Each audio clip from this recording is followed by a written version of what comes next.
ത്തിന്റെ 332ാമത്തെ എപ്പിസോഡിലേക്ക് എല്ലാവർക്കും സ്വാഗതം. ചാനൽ ഇതുവരെ സബ്സ്ക്രൈബ് ചെയ്യാതെ കാണുന്നുണ്ടെങ്കിൽ തീർച്ചയായിട്ടും സബ്സ്ക്രൈബ് ചെയ്യുക, ലൈക്ക് ചെയ്യുക, ഷെയർ ചെയ്യുക, കമന്റ് ചെയ്യുക. അപ്പോൾ നമുക്ക് വൈകിപ്പിക്കാതെ തന്നെ വീഡിയോയിലേക്ക് പോവാം. എപ്പിസോഡിന്റെ തുടക്കത്തിൽ തന്നെ കാണിക്കുന്നത് കാലിന്തിയുടെ വീടാണ്. പിന്നീടാണെങ്കിൽ അൻകുഷ് അവിടേക്ക് ഉറക്കത്തുനിന്ന് എഴുന്നേറ്റ് വന്ന പാടെ തന്നെ എന്തോ ഒരു ഡ്രിങ്ക്സ് എടുത്ത് കുടിക്കുകയാണ്. അപ്പോഴാണെങ്കിൽ അവിടെ മൊത്തം ആ ഡ്രിങ്ക്സ് കളയുന്നുണ്ട്. ഇതെല്ലാം കണ്ടോണ്ട് വരുന്ന കാലിന്തിക്കാണെങ്കിൽ ആകെ ദേഷ്യം പിടിച്ചിട്ട് അൻകുഷിനോട് ചോദിക്കുകയാണ്, നീ എന്തായി കാണിക്കുന്നത്? ഇങ്ങനെയാണോ ചെയ്യേണ്ടത്? ഇങ്ങനെ രാവിലെ എണീച്ചതൊന്നും കുടിക്കുന്ന ശരീരത്തിന് നല്ലതല്ല. ഇന്നൊരു ശുഭദിവസം നിനക്ക് അറിയില്ലേ?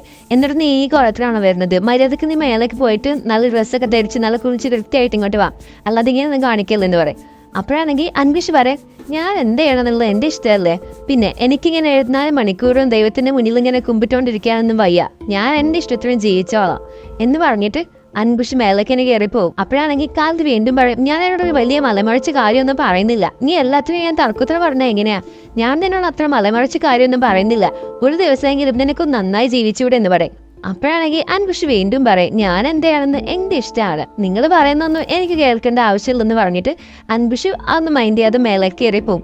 അപ്പോൾ കാലിന്തി അർജുനോട് പറയും, നമ്മൾ എന്താ ചെയ്യുക? എത്ര നന്നായി ഞാൻ ഇവിടെ പറഞ്ഞത്, ഇനി ഇതിൽ കൂടുതൽ നന്നായി ഞാൻ എങ്ങനെ ഇവിടെ സംസാരിക്കുക? എന്നിട്ട് ഇവനിങ്ങനെ എല്ലാത്തിനും ഇങ്ങനെ തിരിച്ചടിച്ച് മറുപടി പറഞ്ഞുകൊണ്ടിരിക്കുകയാണല്ലോ എന്ന് പറയും.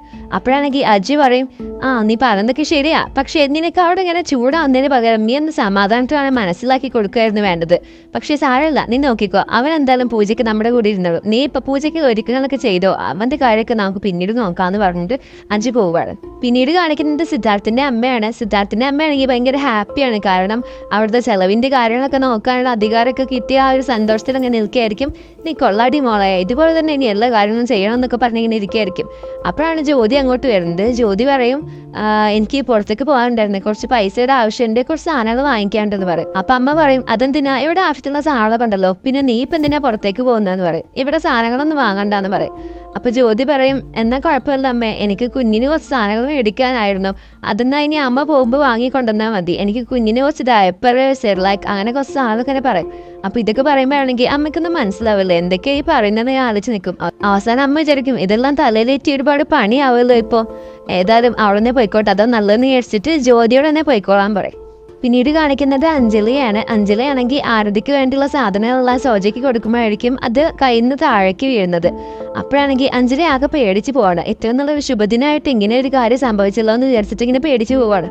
അപ്പൊ തന്നെ ആശ അങ്ങോട്ട് വന്ന് പറയും, അല്ല അമ്മ, ഇതിനൊക്കെ അപശകനം എന്ന് പറയാൻ പറ്റുമോ? ഇതെല്ലാം കയ്യിൽ നിന്ന് അറിയാതെ തട്ടി വീഴുന്നതല്ലേ, അതിനെല്ലാം നമ്മളിങ്ങനെ പേടിച്ചത് എങ്ങനെയാ? എന്റെ കയ്യിൽ നിന്ന് ഇപ്പൊ എത്ര സാധനങ്ങൾ താഴെ വീഴാറുണ്ട്, എന്നിട്ട് ഞാനൊക്കെ ഇപ്പൊ അതിനിങ്ങനെ അപശകനാന്ന് പറഞ്ഞിരിക്കാറുണ്ടോ എന്ന് പറയും. അപ്പൊ അമ്മ പറയും, പക്ഷെ അതുപോലെയല്ലോ ഇത് ശുഭദിവസമല്ലേ, ഇത് ഞാൻ ആരതിക്ക് വേണ്ടി എടുത്തിരുന്നതാണെന്ന് പറയും. അപ്പൊ ആണെങ്കിൽ ആശ ഒരുപാട് കാര്യങ്ങൾ പറഞ്ഞു കൊടുക്കും. അപ്പൊ അഞ്ജലി ഒരുപാട് ഹാപ്പി ആവും. അങ്ങനെ അഞ്ജലി പറയും, നീ ഇന്ന് എനിക്ക് എന്തെങ്കിലും ഒന്ന് ലീവ് ആക്കോ, ഇന്ന് നീ ഓഫീസിൽ പോകണ്ട, എനിക്ക് നിന്നെ ഓഫീസിൽ വിടാൻ തോന്നുന്നില്ല. മുൻപത്തെ പ്രശ്നങ്ങളൊക്കെ അറിയിച്ചിട്ടാണ് അഞ്ജലി അങ്ങനെ പറയുന്നത്. അപ്പൊ ആശ പറയും, ഈ അമ്മ വീണ്ടും തുടങ്ങിയോ? എനിക്ക് എന്ത് സംഭവിക്കാൻ അമ്മേ? എനിക്കൊന്നും സംഭവിക്കില്ല. ഞാനൊരു കാര്യം മറന്നുപോയി, ഞാൻ സംസാരിച്ചിരിക്കുന്ന എനിക്ക് ആ സോൻപത്തി തരാൻ മറന്നുപോയി എന്ന് പറഞ്ഞിട്ട് ആശയാണെങ്കിൽ ആ സോൻപത്തി എടുത്തിട്ട് അഞ്ജലിക്കും സോജയ്ക്കും കൊടുത്ത് അവരുടെ അനുഗ്രഹമൊക്കെ മേടിക്കുകയാണ്. എന്നിട്ട് ആശ പെട്ടെന്ന് പറയും, അയ്യോ ഞാൻ കുറച്ചുകൂടി ആ കടി കൊടുക്കാൻ മറന്നു എന്ന് പറഞ്ഞിട്ട് അതിന് കുറച്ച് സോൻപത്തി എടുത്തോണ്ട് പോവാൻ നിൽക്കായിരിക്കും.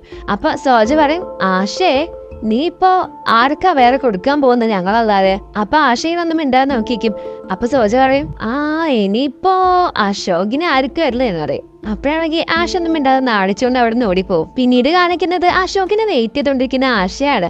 അശോക് ആണെങ്കിൽ ഇത്ര നേരമായിട്ട് എന്താ വരാത്തെന്ന് ആലോചിച്ച് ഇങ്ങനെ നിൽക്കുമ്പോഴായിരിക്കും അശോക് വരുന്നത് ആശ കാണുന്നത്. അപ്പോഴാണെങ്കിൽ ആശ അറിയാത്തതുപോലെ ഓടി അശോകിന്റെ അടുത്തേക്ക് ചെന്നിട്ട് അശോകിന്റെ മേലിൽ ഇങ്ങനെ മുട്ടാണ്. അപ്പൊ ആശ പറയും, അയ്യോ എന്തെങ്കിലും പറ്റിയോ എന്ന് ചോദിക്കും. അപ്പൊ അശോക് പറയും, ഇല്ല നിനക്ക് എന്തെങ്കിലും പറ്റി വയ്ക്കും. അപ്പൊ ഇല്ല എനിക്ക് കുഴപ്പമൊന്നുമില്ല എന്ന്. അപ്പോഴാണെങ്കിൽ ആശ കയ്യിലിരിക്കുന്ന ആ സോൻപത്തി എടുത്തിട്ട് അശോകിനെ കൊടുത്തിട്ട് ഹാപ്പി രസലാന്ന് പറയാണ്. അപ്പൊ അശോക് ഇങ്ങനെ കുറച്ച് നോക്കി എന്നിട്ട് അതിങ്ങനെ മേടിക്കുകയാണ്. അങ്ങനെ ആശയാണെങ്കിൽ അശോകിനെ അനുഗ്രഹമൊക്കെ മേടിക്കുന്നുണ്ട്. അതിനുശേഷം ആശ പറയും, ഞാൻ നിങ്ങൾ എന്താണ് ആഗ്രഹിക്കുന്നത് അതൊക്കെ ദൈവത്തിനോട് ചോദിച്ചു വെച്ചിട്ടുണ്ടെന്ന് പറയും. അപ്പോൾ എന്താണെന്ന് നോക്കുമ്പോൾ ആശ പറയും, നിങ്ങൾക്ക് നിങ്ങളുടെ ഭാര്യയെ കാണിച്ചു തരാനാണെന്ന് പറയും. അപ്പൊ അശോക് പറയും, നിനക്ക് എന്താ ഭ്രാന്ത് പിടിച്ചോ, നീ എന്തൊക്കെ ഫണ്ണിയാക്കി എടുക്കുവാണോ എന്ന്. അപ്പൊ ആശ പറയും, ഇത് ഫണ്ണി ആയിട്ടുള്ള കാര്യം തന്നെ അല്ലേ, രണ്ടുപേരും ഒരു വീട്ടിലാണ് നിൽക്കുന്നത്, പക്ഷെ ഭാര്യയും ഭർത്താവും വേറെ വഴിക്കാണ് പോകുന്നത്, അപ്പൊ പിന്നെ ഇത് ഫണ്ണി ആയിട്ടുള്ള കാര്യം തന്നെ അല്ലേന്ന് പറയും. അപ്പോഴാണെങ്കിൽ അശോക് ഒന്നും മിണ്ടാതെ അവിടെ നിന്ന് പോവും.